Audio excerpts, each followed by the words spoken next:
Hello and welcome to the class.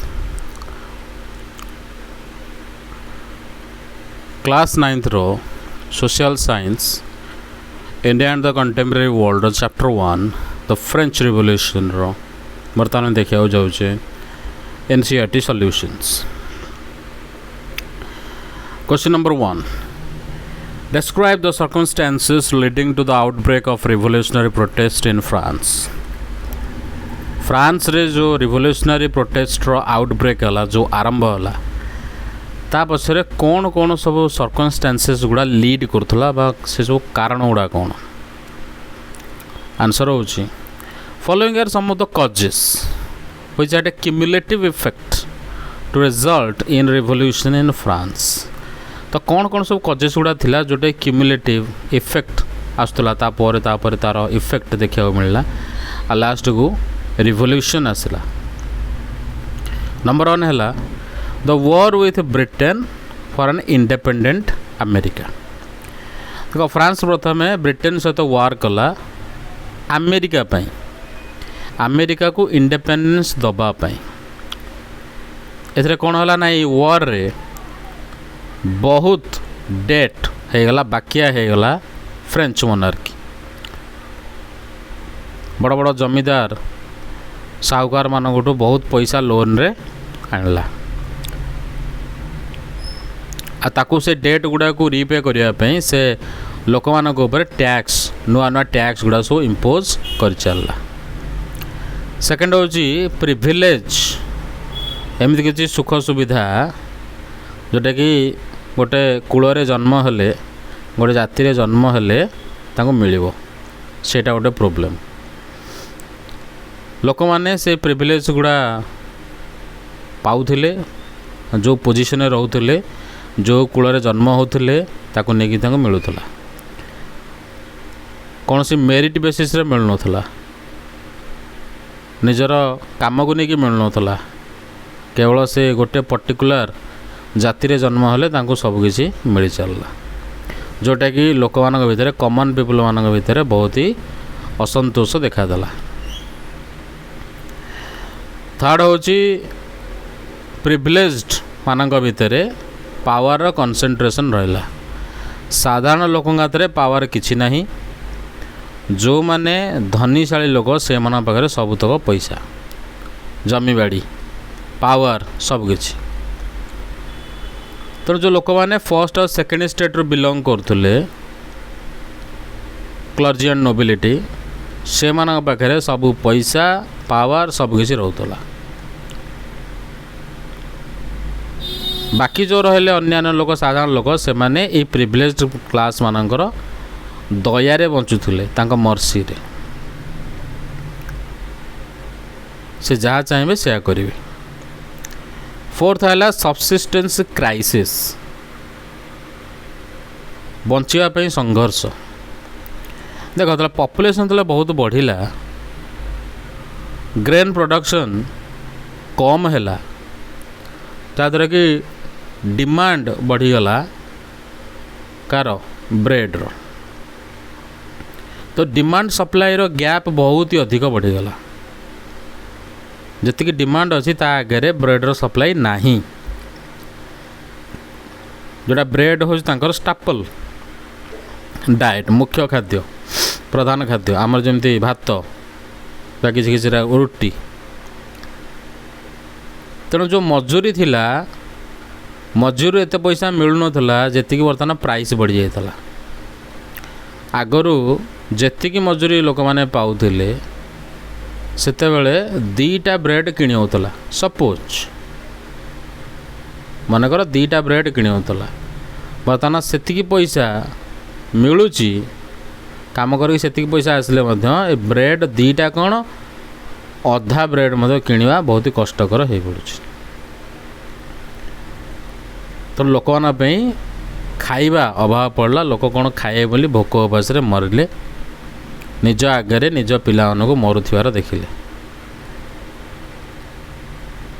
Last को आसला growing middle class.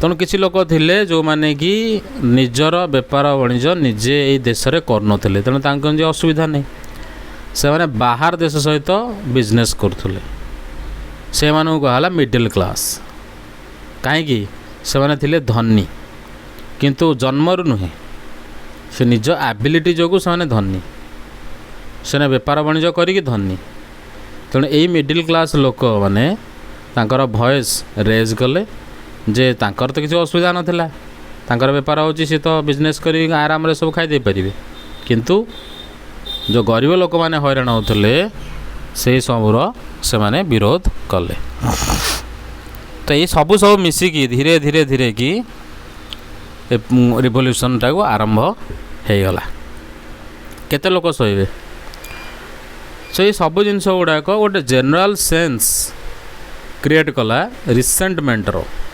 असंतोषर लोक मान भितर तेणु से समय जो किछिटा थिंकर्स माने थिले जो माने किसी भल चिंता करुथिले से माने निजर बुद्धि बल रे लोक मानक अवेयर करने को स्टार्ट कले विभिन्न प्रकार माध्यम रे केते गुड़े प्रिविलेज्ड क्लासेस रु लोक मध्य आसिकी बर्तमान बतैले जे आमे राजा को हटेकी डेमोक्रेसी आनिबा और सेटा दरकार आम गोटे रिवोल्यूशन तेणु फ्रांस रिवोल्यूशन आरंभ हैला। Question number 2 which groups of French society benefited from the revolution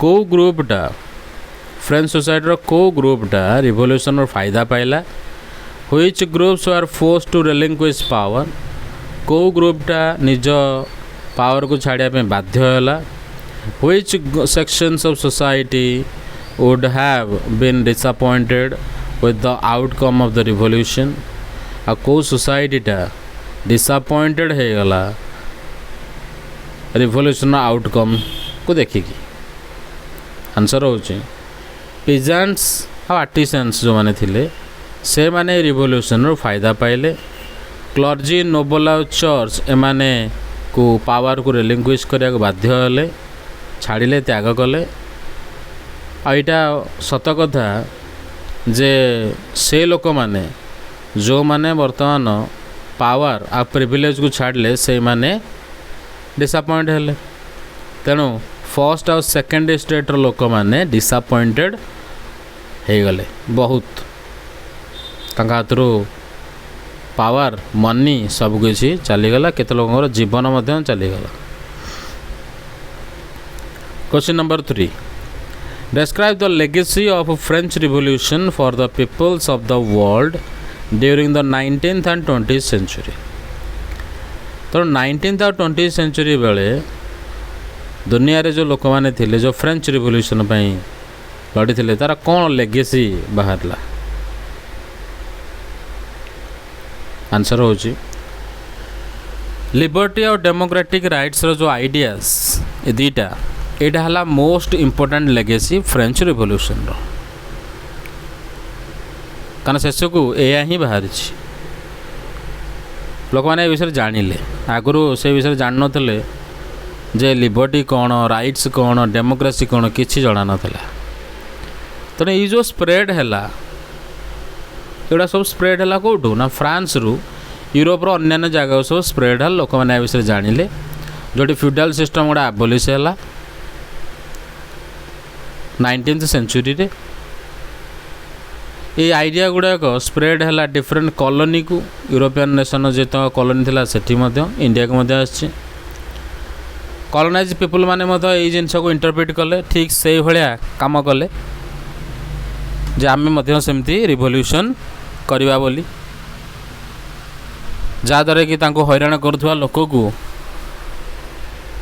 officer मानक से माने बुद्धि शिखे बोली से माने मध्य या कॉपी करिकी एई भली विद्रोह कर चलले आ निजर जहाँ किछि दरकार निजर आवश्यकता ताको हासिल करने पे चेष्टा चलेले सो ठीक यही प्रकार रे ये गोटे सीड पड़ला गोटे मंजी पड़ला जहाँद्वारा कॉलोनाइजेशन एंड हैला बहुत गुड़े कंट्री तो 20th सेंचुरी मिडिल बेलू वर्ल्डर बहुत गोटे मेजर पार्ट आम देखुचे डेमोक्रेसी आसी जाइए किंतु फ्रेंच रिवोल्यूशन पूर्वर एते डेमोक्रेसी नथिला जति तापर आसी तो आम देखिपर यहाँ हूँ गोटे भल जिनस जो डेमोक्रेसी हूँ गोटे बहुत ही प्रिफर्ड लोक पसंद करुवा मोड ऑफ रूल। तेणु फ्रेंच रिवोल्यूशन को आम कहीपर जे ये हूँ गोटे इनिशिएशन पॉइंट ए डेवलपमेंट बुझेगा। तो question number 4 draw up a list of democratic rights we enjoy today whose origins could be traced to the French Revolution। तो आम एमती किसी डेमोक्रेटिक राइट्स लिस्ट करिपरिबा जोटा कि आम एंजॉय करछे आज किंतु सेटा फ्रेंच रिवोल्यूशन समय रे ही ओरिजिन हेतिला। देखो फंडामेंटल राइट्स गुड़ा जोड़ा आम बर्तमान इंडियन कॉन्स्टिट्यूशन एंजॉय करुचे जोड़ा फ्रेंच रिवोल्यूशन तैयारी होता सेटा हूँ चारिटा। राइट टू इक्वालिटी गोटे, right to freedom of speech and expression, right to freedom from exploitation, the right to constitutional remedies. Question number 5 would you agree with the view that the message of universal rights was beset with contradictions? Explain। जे तुम कौन राजी एथिरे तो ए view रे को view रे ना जो मेसेज थिला यूनिवर्सल राइट्स रो सेटा तार कॉन्ट्राडिक्शन सहित जोड़ी ही के अछि जे राजी ना नाई ताको एक्सप्लेन करिवा। आंसर होजी major contradiction in the message of universal rights as per the French Revolution 1791 ने जोड़ा आसला ये तो कहले जे यूनिवर्सल राइट्स आसीबो तार मेसेज सबड़े देले किंतु यार कॉन्ट्राडिक्शन यार उल्टा कथा कौन कले ना total ignorance of women women को कौन सी राइट्स तो मिललानी ताले ये की प्रकार यूनिवर्सल राइट्स ताले थिला ये हूँ तार उल्टा कम। तेणु जितक राइट्स मिलला सबू मिलला मेन मानक खाली से नुह एथिरे केते लोक मध्य थिले जो माने कि पैसिव सिटीजन हिसाब रे मध्य थिले सबु पुरुष लोक मिलेनी जो मान पाखे भोटिंग राइट्स नथिला से माने हेले पैसिव सिटीजन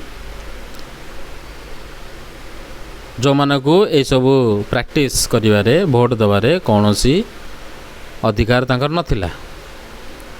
अन्य प्रकार आम यदि कहवा ताहले कहि परिबा जे डिक्लेरेशन ऑफ यूनिवर्सल राइट्स तो ये जो यूनिवर्सल राइट्स रो जो डिक्लेरेशन हैला एटा गुड स्टार्टिंग पॉइंट थिला किंतु बहुत गुड़े लोकों की पछरे छाड़ी की चलला केवल एक्टिव सिटीजन माने ही एथिरे सामिल हेले पैसिव सिटीजन माने कौन से माने रहिले नहीं। Question number 6 how would you explain the rise of Napoleon. Napoleon रो राइज केमिति हैला उद्भव केमिति हैला से केमिति पावर को आसला। आंसर होची फ्रांस जिते रिपब्लिक हैला 1792 रे सेतल तार रूलर थिले रोबेस्पियर सी बहुत गुड़े प्रिविलेजेस देथिले वेल्थियर सेक्शन ऑफ सोसाइटी तो तापर से निजे गोटे ऑटोक्राट हो गले तेणु तांको रेन को रेन ऑफ टेरर बोली कहगला। तेणु जिते तांको गुलेटाइन कर दिगला रोबेस्पियर का रूल पर आसला गोटे डायरेक्टोरी जो थे कि 5 जन लोक थे 5 मेंबर्स ताकू एमती तैयारी करा टू अवॉइड कंसंट्रेशन गोटे गोटे इंडिविजुअल रही सीना प्रोब्लेम हम तेणु आम 5 जन को रखीदे तेणु कनसेंट्रेशन ऑफ पावर 5 जन भितर बांटी गले कहीं भी किसी रूल करें ना। तेणु members of the Directory often fought एमाने किंतु निज निज भितर झगड़ा प्राय लगिले बहुत गुड़े जिनस को लेकिन जोटा कि प्रायतः आमको केयस आउ पॉलिटिकल इंस्टेबिलिटी देश में देखा मिलला। ठीक यही समय रे ये पॉलिटिकल वैक्यूम को ये खाली पद को पूरण करने पलि आसले नेपोलियन बोनापार्ट। तेणु सी तांकर रेन ऑफ पावर बा मिलिटरी डिक्टेटर हिसाब से बर्तमान आसिक रूल कले। बुझीगला। सो ये हूँ फ्रेंच रिवोल्यूशन। जदि आमे वीडियो को भल लगिला ताहले याकू लाइक करिवो, टिके शेयर करि परिवो सांगसाथी मानक सहित, एवं किसी प्रोब्लेम हैला तो आमको कमेंट माध्यम जणाई परिवो। किसी क्वेश्चन मध्य पचारा ता मध्य पचारि परिवो, किसी असुविधा नहीं। ओडिया रे हो इंग्लिश रो जमिति भी हो। एवं चैनल को टिके सब्सक्राइब कर दवा। बहुत बहुत धन्यवाद।